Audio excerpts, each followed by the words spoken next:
something that I say along the way will touch you. I know it. Let's begin that process of crafting a meaningful life. Here's Mary Crafts. Welcome back to Crafting a Meaningful Life. I'm Mary Crafts, and I always say I'm delighted to be with you, but today I'm really delighted to be with you.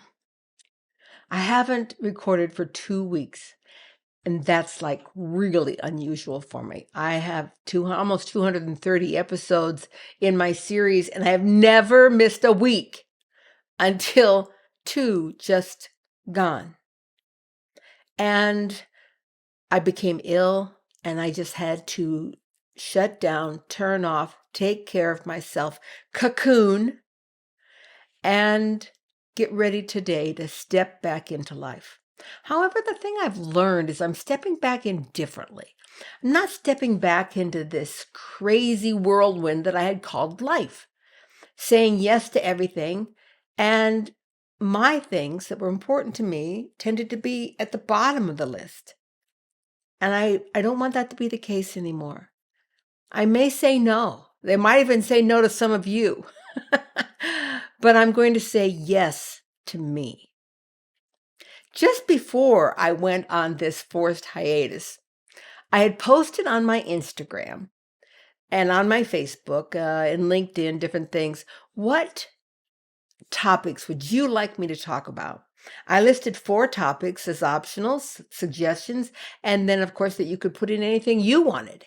And I did have a couple great suggestions that actually kind of surprised me, but things I'm more than willing to talk about.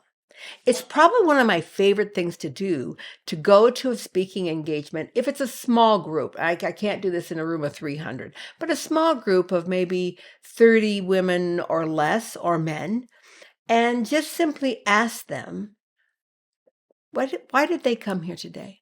What were they looking for? And then just to go around the room and connect the dots of who was similar, who was seeking the same thing. Sometimes they saw what they came for to be very different than anybody else, but in reality, they realized it was the same. And then just to talk through those thoughts with them. That's kind of sometimes how I feel like we are, that I come to you, but then thoughts come to me. I'm inspired by thoughts that I know are coming from you. And I end up talking about this over here or this over here.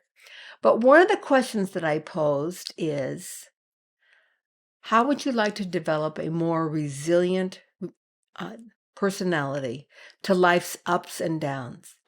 Because if ever in our history we have needed that, a resilient personality to respond appropriately to life's ups and downs, it's now. And you know that. I mean, we went through the pandemic. We're now in the middle of, this war in Ukraine, and we have pending problems over here, and we have inflation, and we have, it's a lot. It's a lot. And so I really spent some time pondering this question, because a lot of people said that resiliency was so important to them. I've talked about this concept many times. So if you want additional information other than what we're going to talk about today, you can certainly enter in that search word resilient or resiliency into my podcast, and it'll bring up different things. If you do that on my website, I think it's best. On my website's marycraftsinc.com. Go to the podcast, and you can enter in a search word, and I think that brings it up. I know I'm going to talk about this tons in the future, because building a resilient personality is a lifelong journey. It doesn't just happen in one podcast, but it's a step-by-step understanding about resilience.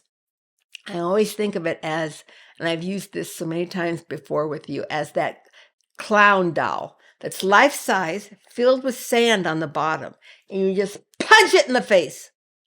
And the clown doll goes over, and it comes right back up. And you punch it again, and it goes over, and it comes right back up.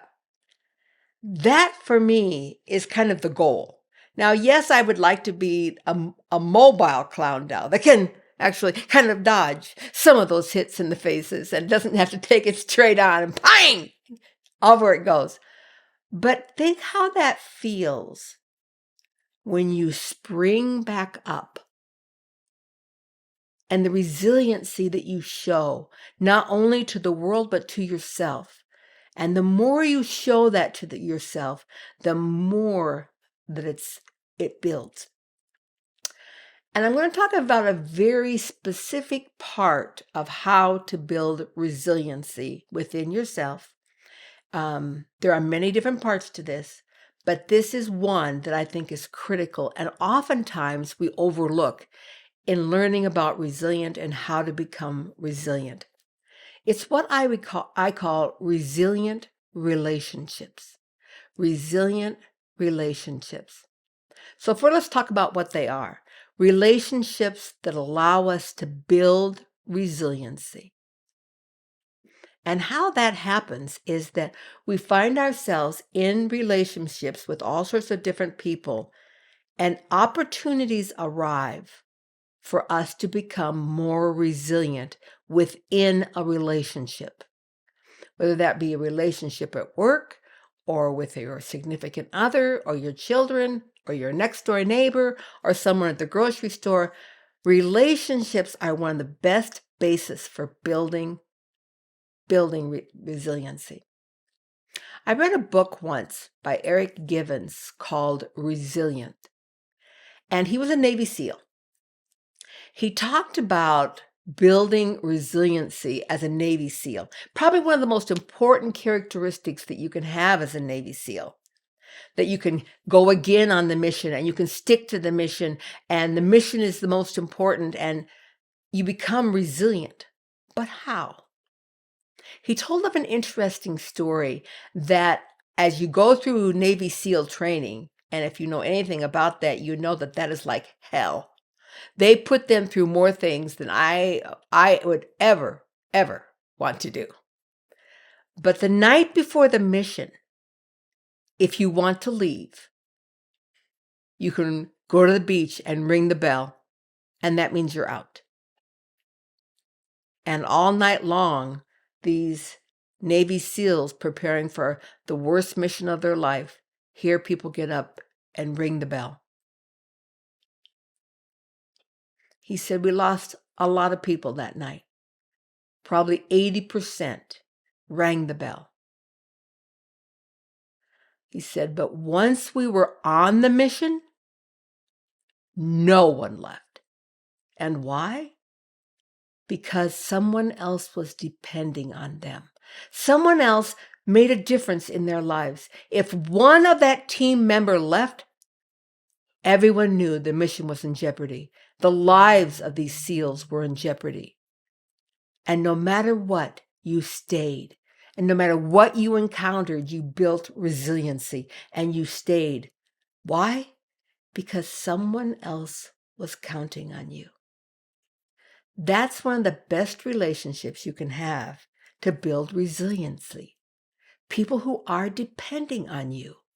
People who are depending on you, and suddenly you can pull on these superhuman traits you didn't even know you had to pull off a mission. These superhuman traits you didn't know you have. For example, 35 years as a caterer, I didn't know I could live day after day on that little of sleep. But my team was depending on me. My clients were depending on me. My family was depending on me. And I learned how to be resilient day after day after day because people were depending on me. And those kind of connections are vital in building resistance. Like aging adults. Now that I feel like I'm in that area of my life where I'm among the older generation, not old, but older generation. And I'm among the aging adults, the baby boomers that are just, kind of moving down the road. What we know about them is this, that if they're involved in a committed, exclusive relationship, they live longer, they are happier, they are more resilient. And why do you think that is? Because someone else is depending on them. depending on them to be there in the morning when they wake up, depending on them to hold their hand. Older people need these kinds of connections just as much as young people do, and they're just as valuable to you. I remember one of the very first times I realized how I was using this relationship resilience was when I was over a group of young women, and we had set aside 3 or 4 days to go to Camp Williams, which is our local Army camp here in Utah.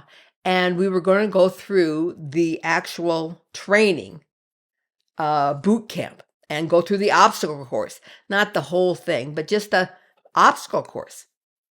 And it was quite challenging.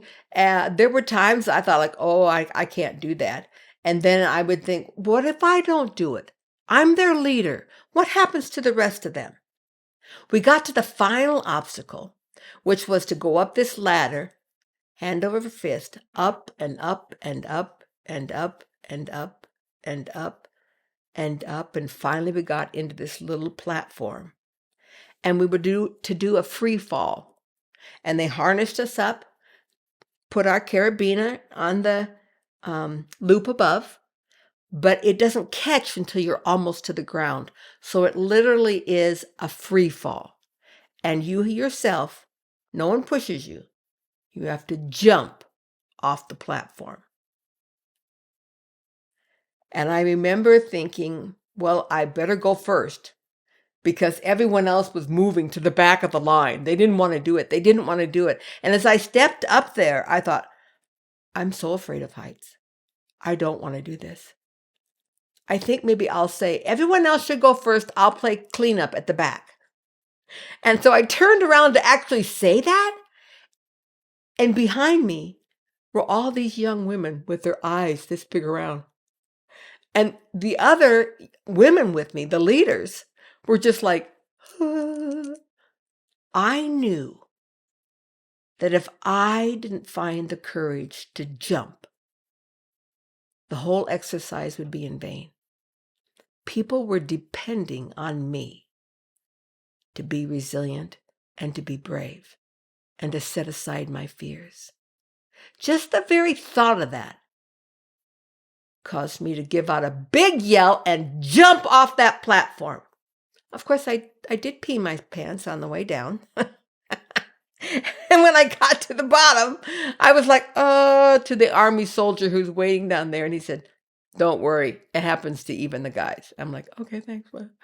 But then to look up and see one by one, those young women and those leaders coming off of that platform, jumping and coming down, because I didn't give in. I showed resiliency and bravery and courage because someone else was depending on me. I remember one time in my marriage, early marriage, Ryan and Caleb were both small. I think Caleb was 3 and Ryan was 5. And it was a very brutal marriage. And they were in bed upstairs, and there started to be an incident, an episode. And I kept trying to hide, and he would find me. And I remember just cowering down and just thinking if I played small, he would go away. And he didn't. I jumped up. I ran to the garage. I got in the car. I started the car. And I sat there with these fumes building in the garage. And I thought, if I just sit here for 5 more minutes, all of this will go away. I won't ever have to do this again in my life. It'll be gone. And then I thought of those 2 little boys sleeping upstairs. I knew whatever it was, I could stand again. I turned off the car. I opened the garage door. Someone was depending on me. and I wasn't going to let them down. That day, I built a huge chunk of resiliency inside of me. Who depends on you? Whose life would be very different if you weren't here? Perhaps you've made commitments to them. Have you followed through with them?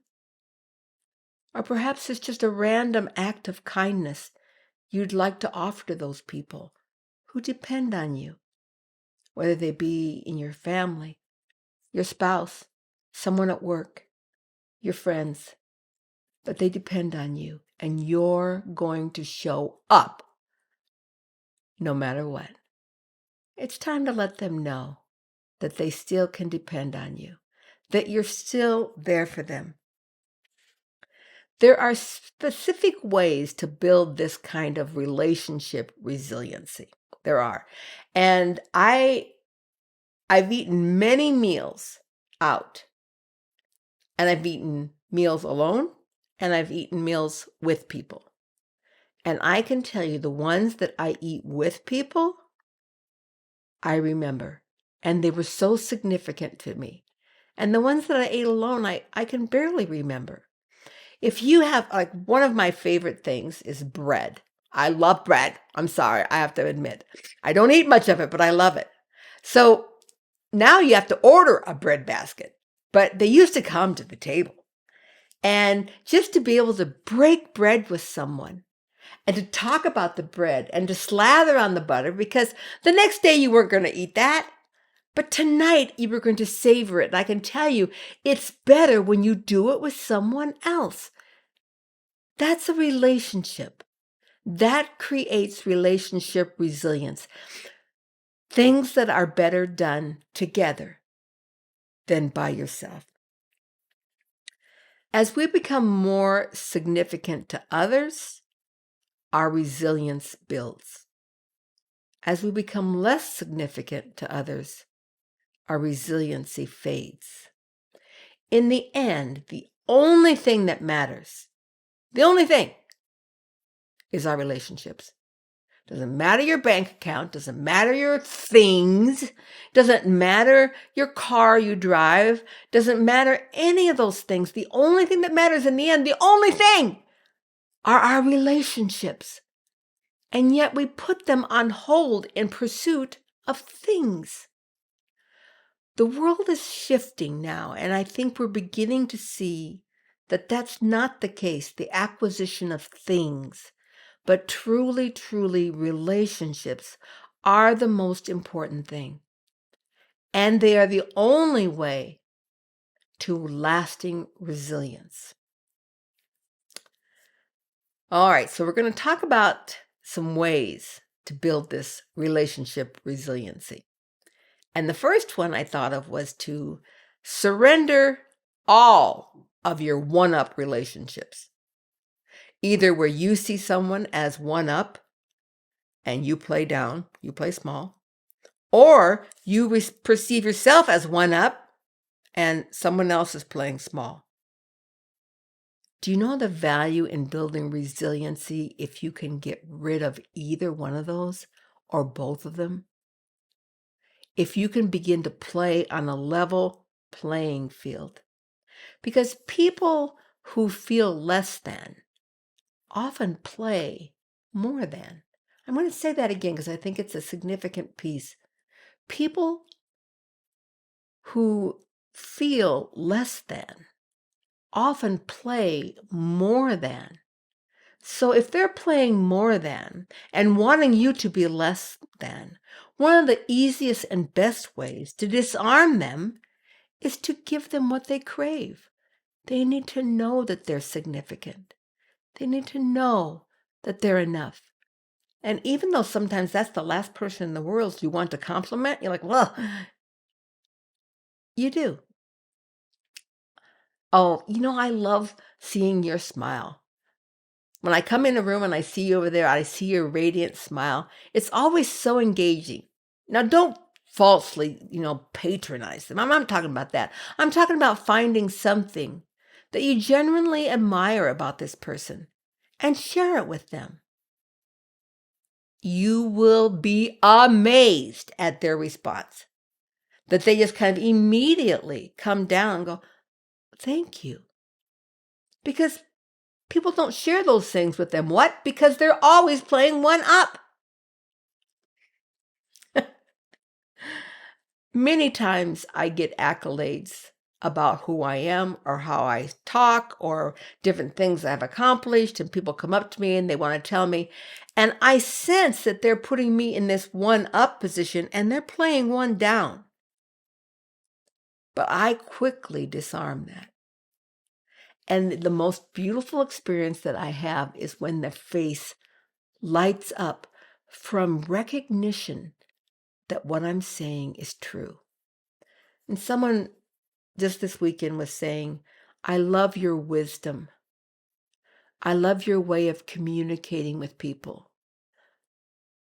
And I turned and I said back to her, you see that in me because it lives in you.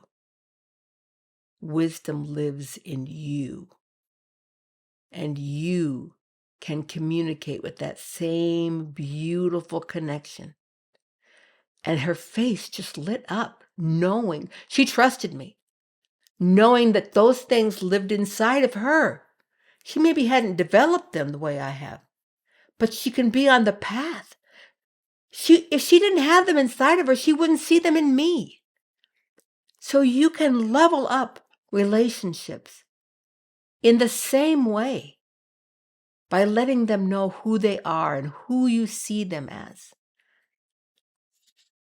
It changes things immediately as you change their perspective.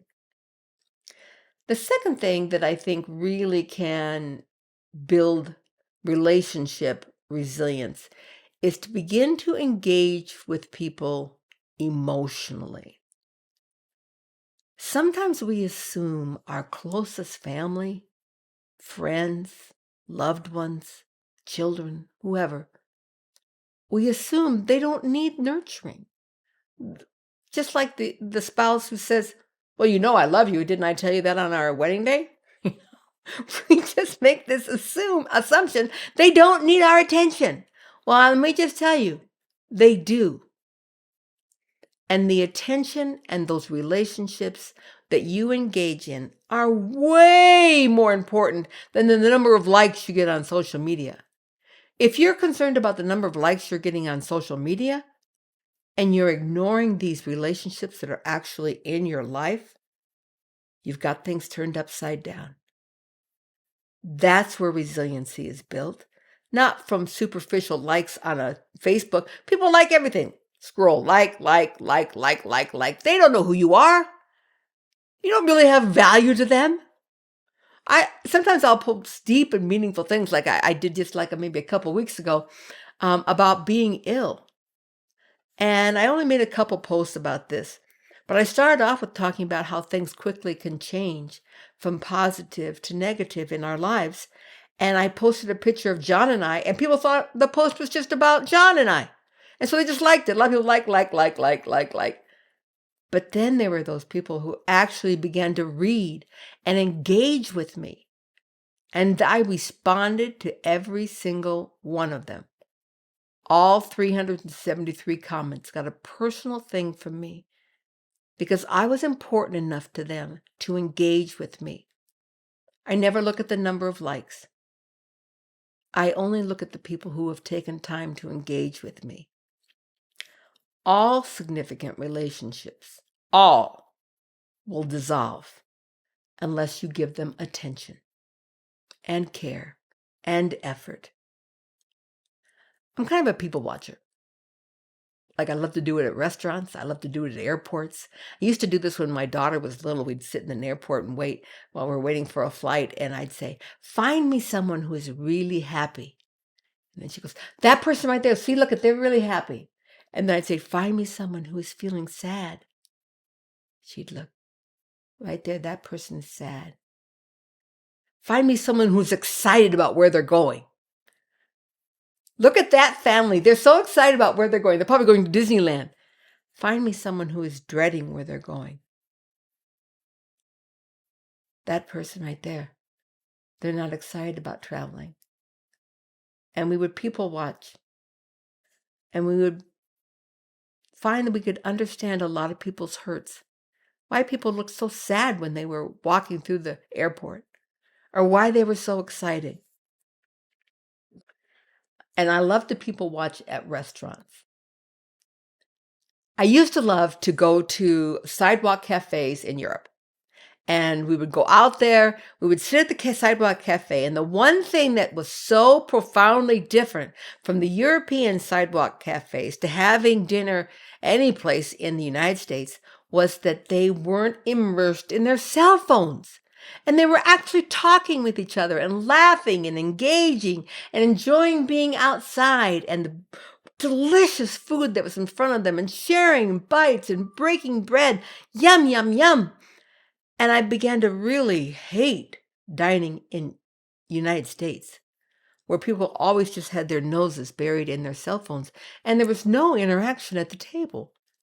I've been in restaurants sometimes where they'll go through a whole meal, and they'll not speak to each other, but somehow think that the relationships on their phone are more important than the relationship that's sitting right across from them.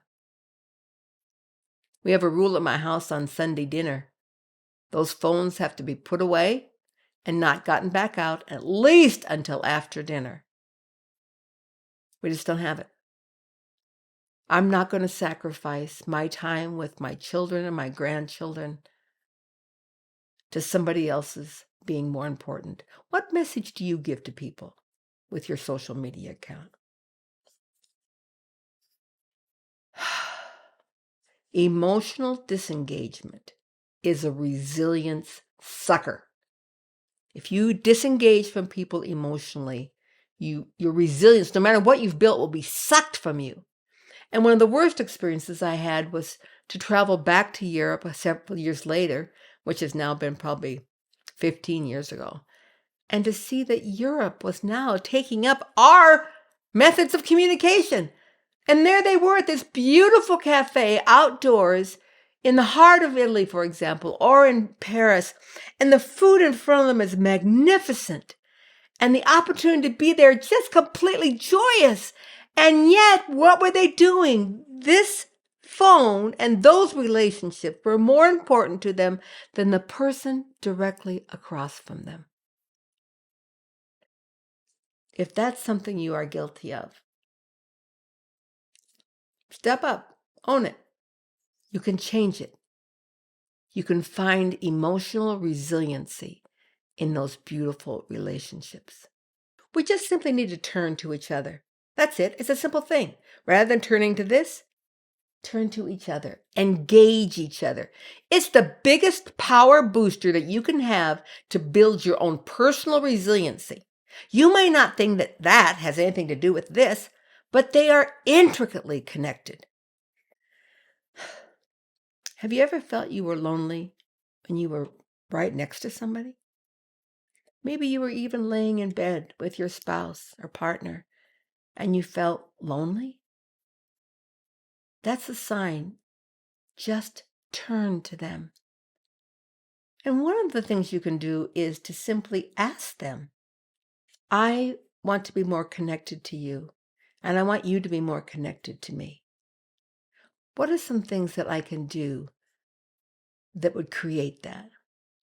They might shrug their shoulders and go, I don't know. But just keep asking. In fact, if they don't have anything, then tell them what you've decided.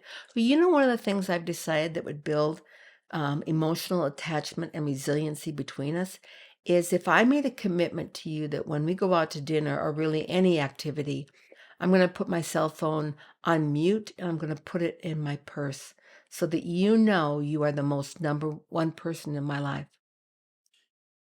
Now, they may go into panic mode because they think that they have to do it. And then you can reassure them. That's something you choose to do or not. This is something I'm doing for me and I'm doing for us. The third thing I think about with relationship resiliency are our friendships. My friendships mean so much to me. People who are stepped just outside of my family circle. but just don't take them for granted. They did a study not long ago around inmates in prison and their recidivism rate. How many people came back once they were out? The more contacts, they kept track of the number of contacts that the inmates had with the outside world while they were in prison.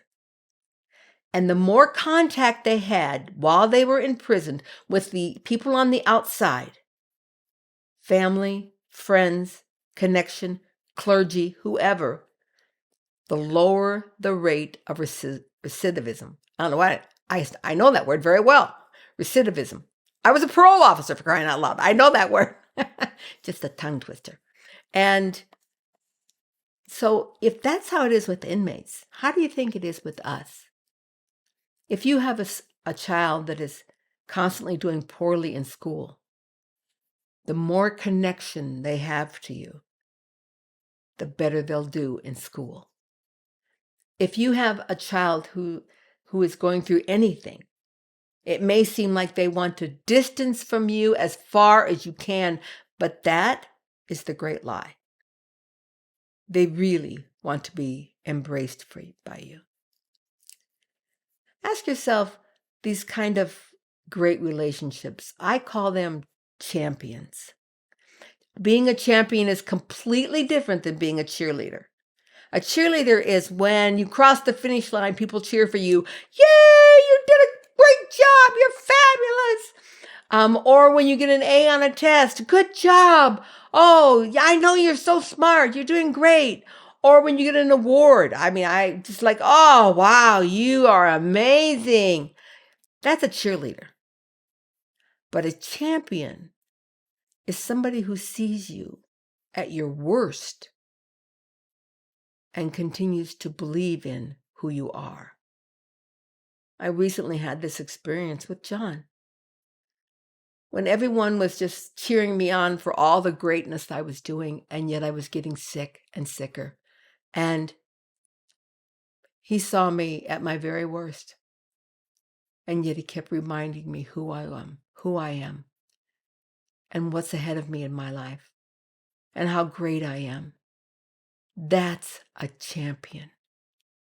You want to find your champions, seek your champions, and hold on to your champions more than anything else in your life. So think about champions you've had in your life before. Who has championed you, even at your worst times, and built you up? Do you have more of those relationships now? Or did you have more of them 5 years ago? Are you letting the relationships with your champions fade? Or are you keeping them strong and close to you? And are you now mentoring others and being a champion for others? When was the last time you acknowledged those champions and told them what that means to you? You want to build more champions? You want to be a better champion? Start right there. Just start by expressing it to them, the value that they have in your life. And if they've waned a little bit, let me just tell you, they will be right there for you again, because they remember what it was like to be your champion. And you can do that for others. Just begin to reach out and reconnect. The fourth thing is to live turned outward. It's easy sometimes to get turned inward. When you first see someone, like maybe a spouse or maybe a friend or something else, do you spend the first 30 minutes telling them about you? Duh. Is the word I used every single sentence? How about being the word about us or we or you? I like to think of myself as living turned outward. Not that I'm not about self-care, and not that I'm not about being my own very best self.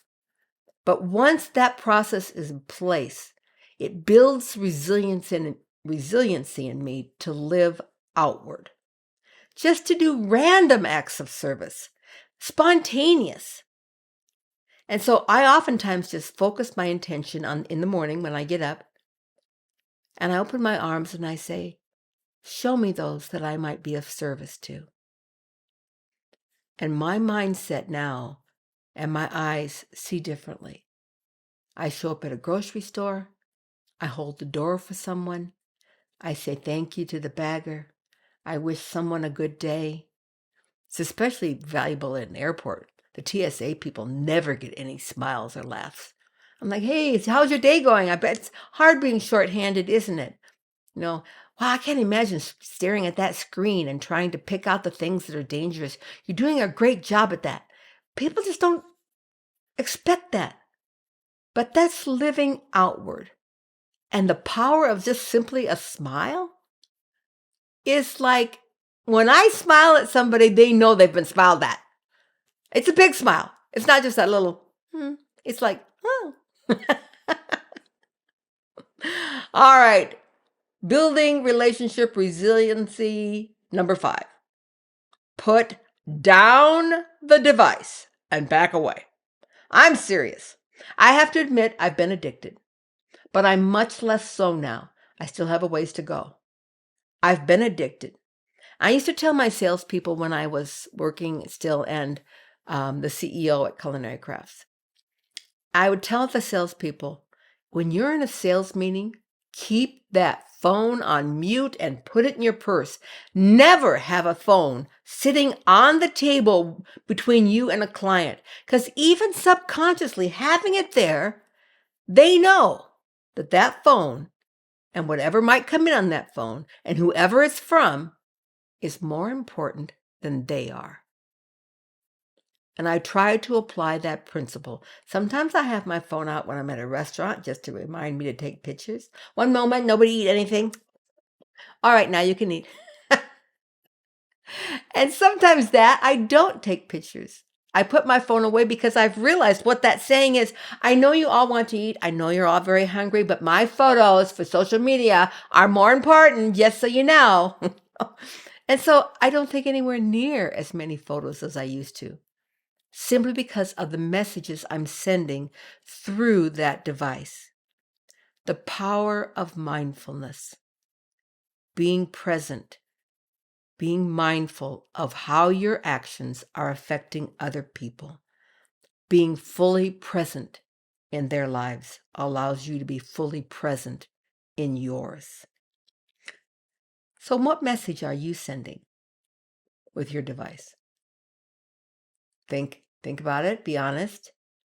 Is it with you in the kitchen when you're making breakfast for the kids?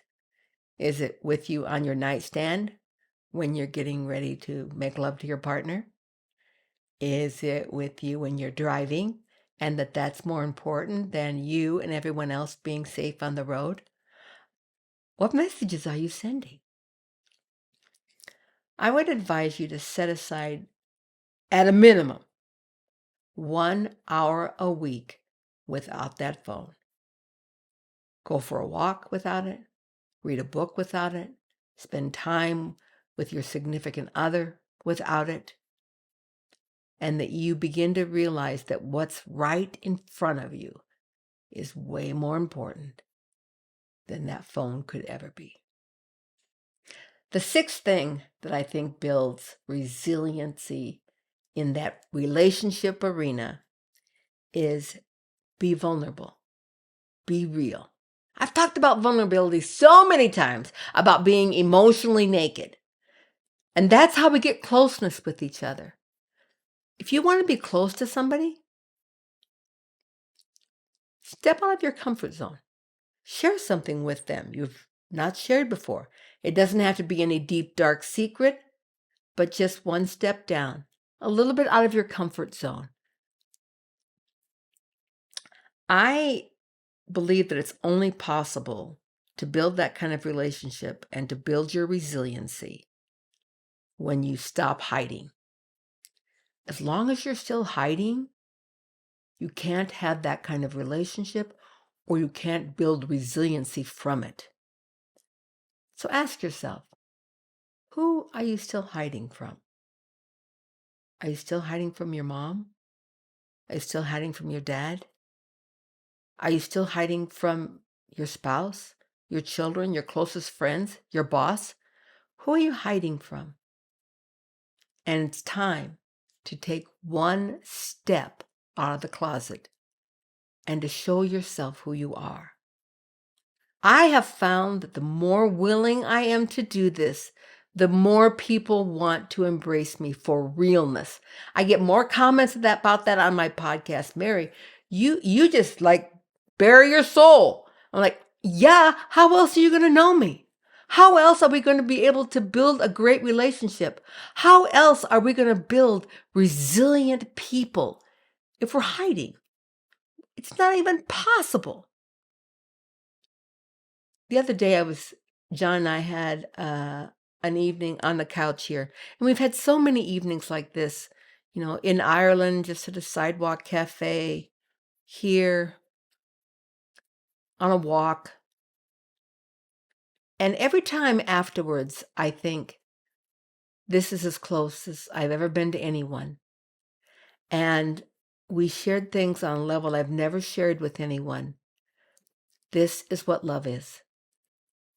And then a month will go by and we'll share something again and we'll talk about something else. And I'll think, oh, this is a new level. I've never experienced this level before. That level of intimacy comes from being vulnerable with each other and comes from being willing to stop hiding. And that kind of a relationship helps me be resilient because I am loyal. I'm committed. I will always be there for him no matter what. In that is there space for me to be anything less than resilient. So the seventh and last thing for me is connecting to something that is bigger than you. That builds resiliency. I don't care if you call it God or goddess. I don't care if you call it the universe. I don't care if you call it advanced beings. I don't care if you call it your higher self. I don't care how you phrase it. But your ability to connect to something in a different realm that's higher sourced from you gives you hope. There's nothing that builds hope than believing that there is a grander and greater plan than what you can see with these finite eyes. It allows you to see options that you maybe haven't seen before, and to believe that there's going to be relief from the current pain you're in. This connection to a higher power is very unique and personal, and it's not for me to tell you what it should look like or feel like.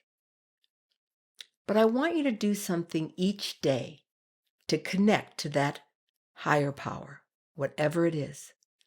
It could be that you read something, maybe you listen to something, maybe you write something, maybe you keep a gratitude journal, maybe you ponder, maybe you meditate, but a daily, consistent touching the infinite will create a resiliency in you that you've not ever known before. I hope you've enjoyed this podcast, and it's part of crafting a meaningful life, to become a resilient person, that person that can bounce back from no matter how many different times they get knocked down.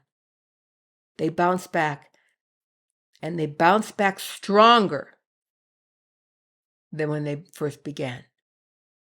That is one of the great joys that are available to us. And today's podcast, we talked about how relationships help you build that, and focusing on relationships helping you build resiliency.